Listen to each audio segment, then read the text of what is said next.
নূহ আলাইহিসসালামের পরে পৃথিবীতে এসেছিল খুব শক্তিশালী আদ জাতি। তাদের শহর ছিল বিশাল আর সুন্দর। মানুষ তাদের শক্তিকে ভয় পেত। আদ জাতি অহংকারে ভরে গিয়েছিল। তারা দুর্বল মানুষদের উপর জুলুম করত। তারা ভাবত, আমাদের চেয়ে শক্তিশালী আর কেউ নেই। আল্লাহ তাদের কাছে পাঠালেন হুদ আলাইহিসসালামকে। তিনি মানুষদের বললেন, এক আল্লাহের ইবাদত করো, জুলুম আর অহংকার ছেড়ে দাও। কিন্তু তারা হুদ আলাইহিসসালামের কথা শুনল না, বরং তারা উপহাস করল। তারা বলল, আমাদের চেয়ে শক্তিশালী আর কে আছে? তারপর আল্লাহ তাদের উপর খরা পাঠালেন। বৃষ্টি বন্ধ হয়ে গেল, ফসল শুকিয়ে গেল। তবুও তারা বদলায়নি। একদিন আকাশে কালো মেঘ দেখা গেল। মানুষ খুশি হয়ে বলল, এবার বৃষ্টি আসবে।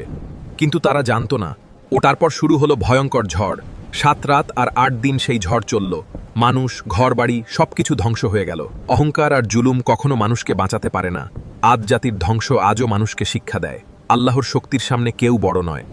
আর আদকে ধ্বংস করা হয়েছিল এক প্রচণ্ড ঝড়ো হাওয়া দিয়ে। সূরা আল হাক্কা, আয়াত 6।